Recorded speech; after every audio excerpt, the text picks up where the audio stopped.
আমাকে বলছে কি আহাদে তোমার ছেলেকে আমি একটা সুন্দর জীবন দিব, আয়াস আমার কাছে নাই, আয়াস আমার কাছে নাই, আয়াসের জায়গাটা আমার অভাবটা পূরণ করতে হবে, তুমি হচ্ছে পরে আমি যা বলবো তুমি তাই করবা, তাই করবা, এসব কিছু বলছে।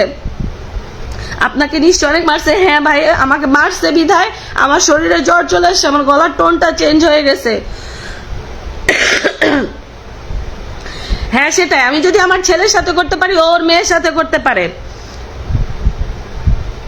আমি বলি নাই আমি দুধে ধোয়া তুলসী পাতা, আপনারা যে বলতেছেন আমি বলি নাই আমি দুধে ধোয়া তুলসী পাতা, আমি খারাপ মেয়ে। আহাদ জেনে আমাকে নিয়ে গেছে, আমার প্রোফাইলে ওইসব ছবি ছিল, আমার প্রোফাইলে ওইসব ভিডিও ছিল, ওইসব দেখে আহাদ আমাকে নিয়ে গেছে। আহাদ ওইসব দেখছে, দেখার পর আমাকে বলছে ডিলিট করে দিতে। ঠিক আছে, আমার ফোনে এখন কোনো প্রুফ নাই, আর প্রুফ বানাইতে ওদের 2 সেকেন্ড সময় লাগে না রে ভাই, চোখের পল্টিতে ওরা ভিডিও বানায় ফেলে, কেমনে জানি। ঠিক আছে,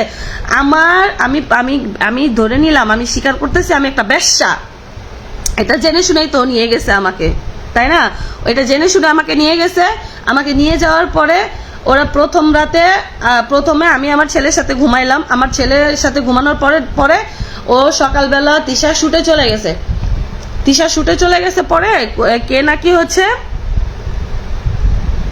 নাকি বলছে যে আমার এরকম ছবি তিশাকে পাঠাইছে, তো তিশা আহাদকে পাঠাইছে, আহাদ আমার কাছে যে আমার ফোনটা কেড়ে নিছে, সন্ধ্যার সময় কেড়ে নিছে। পরে আমাকে আর ফোন দেয় না, আমাকে ফোন দিচ্ছে না, কিছুই না। আমি বারবার করে যাচ্ছি যে ভাইয়া আমার ফোনটা দেন, আমি ভাইয়াই ডাকছি, আচ্ছা ভাইয়া আমার ফোনটা দেন, ভাইয়া আমার ফোনটা দেন, বলে না না না।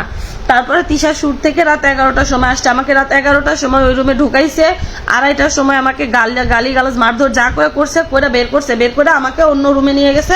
3টা ছেলে আমার রুমে পাহারায় দিছে, ঠিক আছে, আমি যেন পালায় না যাইতে পারি, আমার মোবাইল জিম্মি করে রাখছে, আর আমার ছেলে তো আছেই। আর আমার ঘরে 3টা ছেলে দিছে যে দেখবি খানকি যেন, আমাকে এইভাবে বলতেছে তিশায় যে খানকি যেন রুম থেকে পালাতে না পারে, বাথরুমে গেলেও খানকির সাথে যাবি, ওর তো কাপড় খুলে অভ্যাস আছে, তোরা দেখলেও সমস্যা নাই, এভাবে বলতেছে। হ্যাঁ আমি ধরে নিলাম আমি খারাপ, আমার মতন খারাপ কেউ নাই দুনিয়াতে।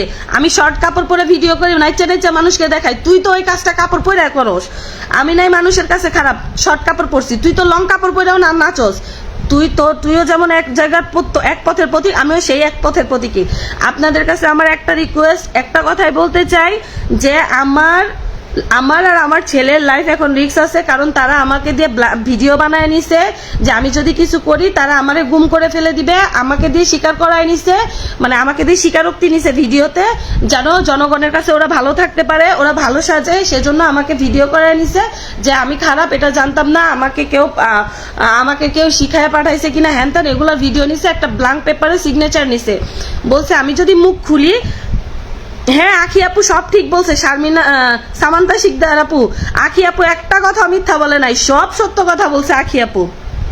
এখন বুঝি তো তিশার মুখের ভাষা আর আহাদের যে ব্যবহার, কোনো মানুষ টিকতে পারবে না, একমাত্র আহাদ তিশার, মানে আর কি বলবো এখানে, সেসবে না যাই।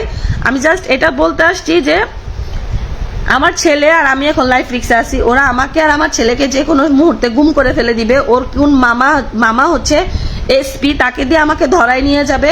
আমার আর আমার ছেলের যদি কোনো ক্ষতি হয়, আমি আপনাদের কাছে জানাই রাখতেছি যে আমার দুনিয়াতে কেউ নাই, আমি এতিম, আমার আর আমার ছেলের যদি কিছু হয় আপনারা ধরে নিবেন ওরা করছে।